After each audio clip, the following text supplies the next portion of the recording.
going forward. Yeah, Secunda Komani there in Islamabad. Now, members of the Rwandan diaspora say they've been threatened. Their relatives have been abducted in some cases as part of a global crackdown by the government in Rwanda.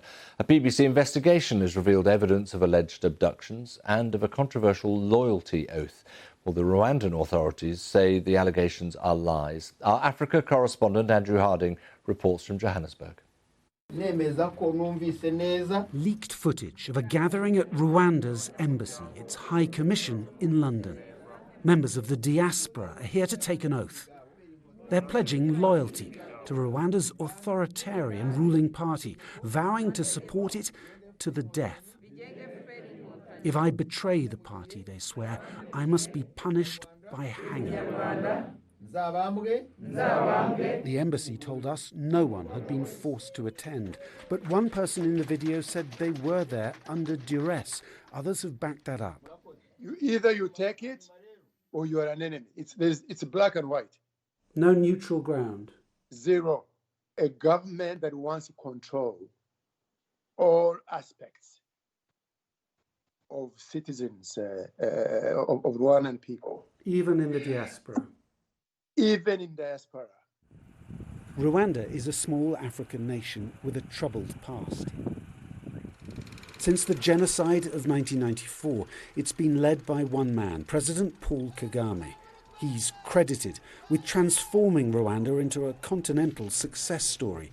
But his government tolerates no dissent at home or increasingly abroad. Critics point to the case of an opposition leader strangled to death in South Africa. A popular singer whose lyrics angered the government found dead in a police cell. And now in Australia, a former Rwandan refugee tells us he fears for his life.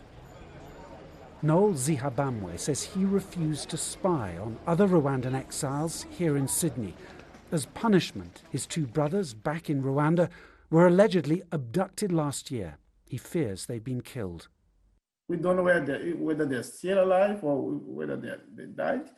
And given the similar cases that happened to many Rwandans, there's no hope. That's why I decided to come out and speak. Because they've never been in any political party. They've never been in any politics.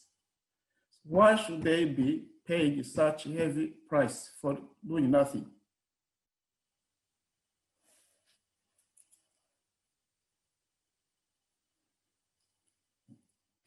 Rwanda's government told us these allegations are all tired and recycled falsehoods, fabricated by a few critics who want to tarnish the image of Rwanda.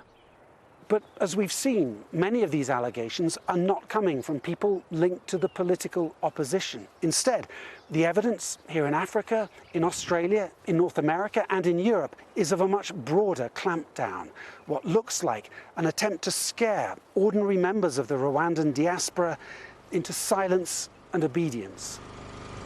The Rwandan authorities have a whole toolbox of tactics that they use to suppress dissent in Rwanda and abroad, ranging from harassments to threats to illegal detention, disappearances, torture. If you're Rwandan, it's simply safer to stay silent. So now what? The hard truth is that as long as Rwanda itself remains stable, a beacon of successful development in Africa, it faces little outside pressure to curb its ruthless ways. Andrew Harding, BBC News, South Africa.